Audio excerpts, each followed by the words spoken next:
Hello students, hope you all are doing well. In this video today we will continue our fifth lesson, the snake and the mirror. So students please turn with me to page number 57. आज हम लोग page number 57 para number 4 से start करेंगे and we will सी कि हमारा जो ये story है ये the snake and the mirror ये फिफ्थ लेसन कैसे आगे प्रोसीड होता है. I went back into the room and sat down on the chair. यहाँ पे ऑथर बता रहे हैं कि मैं रूम में गया एंड मैं कहाँ बैठ गया, चेयर पे बैठ गया.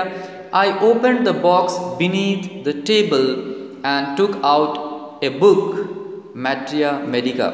तो उन्होंने क्या खोला, बॉक्स खोला जो टेबल के नीचे पड़ा हुआ था एंड उन्होंने इसमें से एक बुक निकाला जिसका नाम था मैट्रिया मेडिका.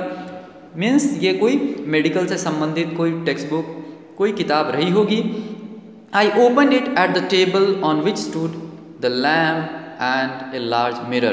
यानी कि उन्होंने इस बुक को ओपन किया टेबल पे, वहाँ पे एक लैम्प था एंड एक बड़ा सा मिरर था. A small comb lay beside the mirror, यानी कि वहाँ पास में एक कंघी भी पड़ी हुई थी.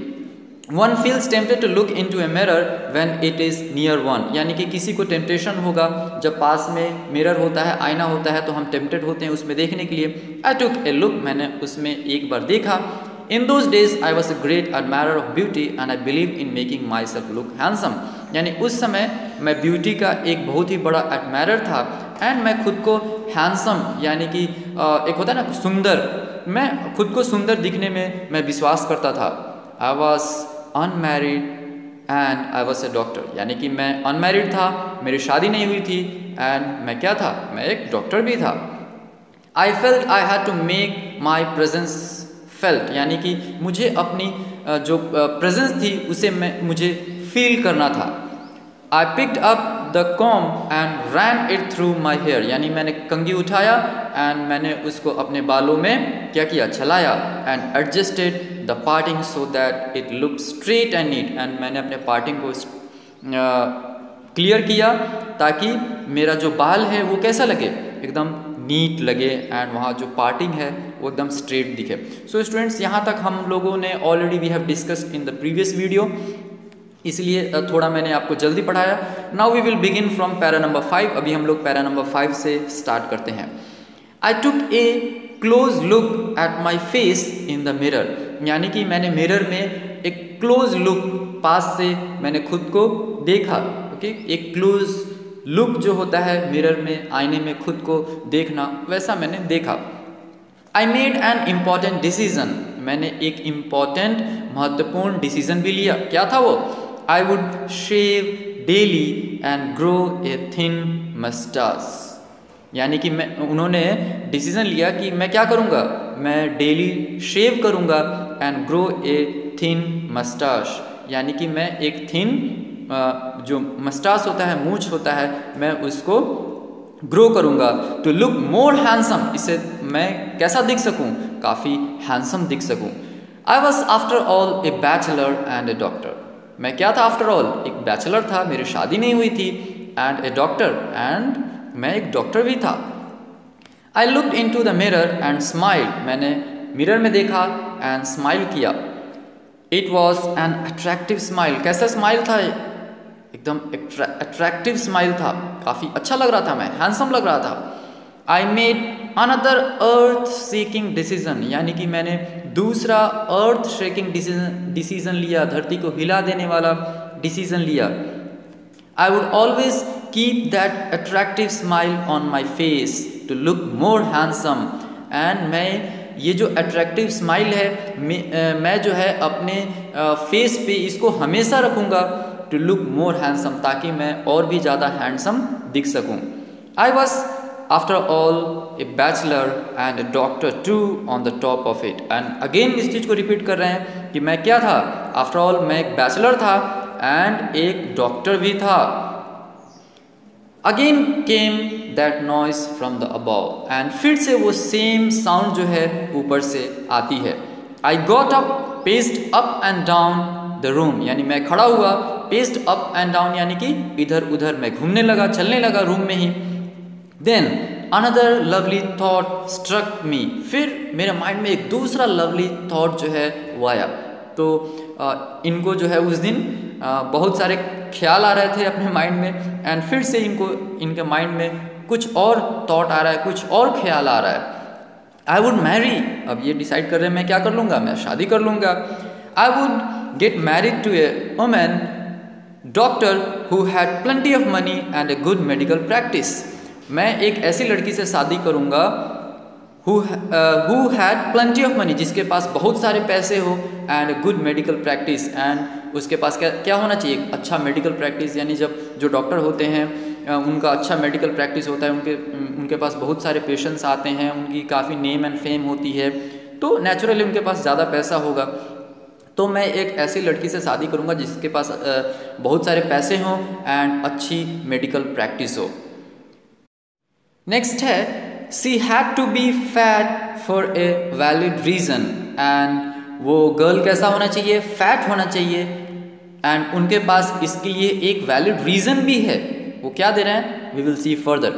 If I made some silly mistake and needed to run away, अगर मैं कुछ सिली मिस्टेक करता हूँ एंड मुझे क्या करना हो, भागना हो, needed to run away, she should not be able to run after me and catch me, यानी कि वो क्या नहीं कर पाए, वो दौड़ नहीं पाए, मेरे पीछे भाग नहीं पाए, एंड वो मुझे पकड़ नहीं पाए, इसलिए वो कैसा होना चाहिए, फैट होना चाहिए। तो ये उनके हिसाब से वो एक रीज़न दे रहे हैं।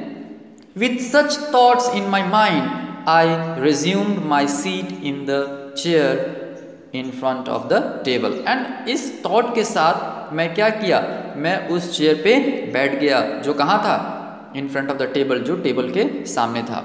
There was no more sound from the above. अभी ऊपर से इनको कोई भी साउंड जो है वो सुनाई नहीं दे रहा है।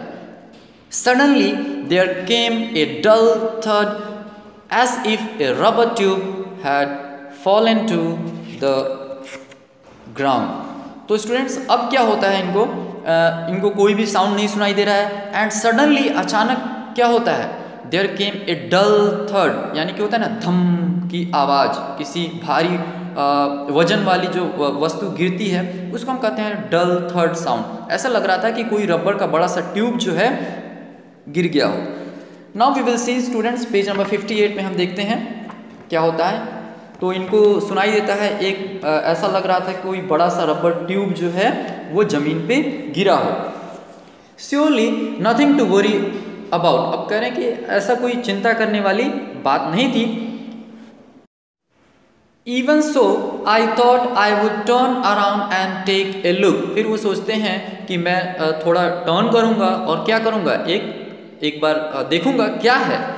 No sooner had I turn then a fat snake wriggled over the back of the chair and landed on my shoulder, यानी कि no sooner, अभी मैं टर्न किया ही नहीं था, या हम कहें कि जैसे ही मैंने टर्न किया, I had turned, then a fat snake, एक बहुत ही मोटा सा जो एक स्नेक था, wriggled over the back of the chair, wriggle means क्या होता है, टेढ़े मेढ़े घूमना, to move about, तो wriggle हुआ चेयर के पीछे वाले पार्ट पे and landed on my shoulder, यानी कि चेयर वाले पीछे वाले पार्ट से वो टेढ़े मेढ़े घूम करके वो कहाँ लैंड हो गया, मेरे शोल्डर पे आकर के वो लैंड हो गया।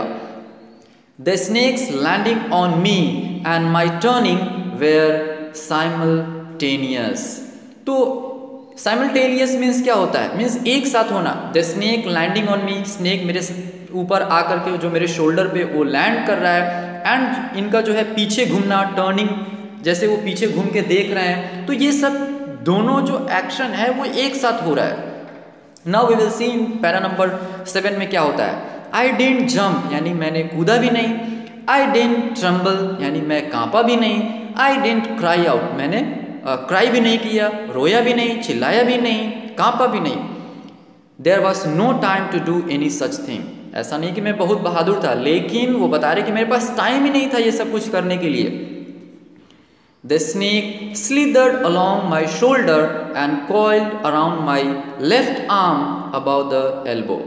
Now, अब snake क्या कर रहा है, slithered यानी कि फिसलना, snake जो है टेढ़े मेढ़े क्या होता है, फिसलता है, तो slithered along my shoulder यानी कंधे पर से होकर के वो slither किया, फिसल रहा था, and coiled around my left arm, और मेरे left arm को वो क्या कर लिया, coil कर लिया। Left arm above the elbow, यानी कि एल्बो के थोड़ा ऊपर। आगे है the hood was spread out and its head was hardly 3 or 4 inches from my face. Hood means क्या होता है, उसका फन। You can see page number 59 में इमेज दिया गया है। तो उसका जो फन होता है हम उसको क्या कहते हैं, हुड कहते हैं। The hood was spread out, वो फन अपना निकाल लिया। एंड उसका जो हेड था, उसका जो सिर था, हार्डली 3 या 4 इंचेस था मेरे फेस से, यानी कि ऐसा लग रहा था कि मौत तो मेरे पास से बस वो 3 या 4 इंच हमसे दूर है। It would not be correct to say merely that I sat there holding my breath, यानी कि merely मीन्स क्या होता है, ओनली। तो ऐसा कहना सही नहीं होगा कि मैं वहाँ पे कैसा बैठा था, मैं अपने सांस को थाम करके बैठा था। I was turned to stone, लेकिन मैं कैसा टर्न हो गया था, मैं बिल्कुल पत्थर बन गया था। But my mind was very active, लेकिन जो मेरा माइंड था वो कैसा था, वो बहुत ही एक्टिव था। मैं पत्थर बन चुका था but my mind was active. The door open into the darkness, दरवाजा जो है वो डार्कनेस में खुला हुआ था। The room was surrounded by darkness, क्योंकि रूम में कोई लाइट ही नहीं थी। In the light of the lamp I sat there like a stone image in the flash, यानी कि वहाँ पे किस चीज़ का लाइट था, ऑलरेडी वी हैव सीन कि लैम्प जल रही थी।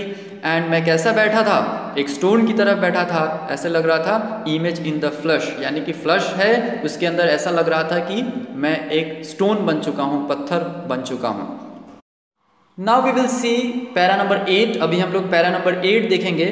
आई felt then the great presence of the creator of this world and this universe. मैंने क्या फील किया, द ग्रेट प्रेजेंस, उसकी उपस्थिति फील किया, of the creator of this world, इस वर्ल्ड का जो क्रिएटर है, एंड इस जो पूरे यूनिवर्स है,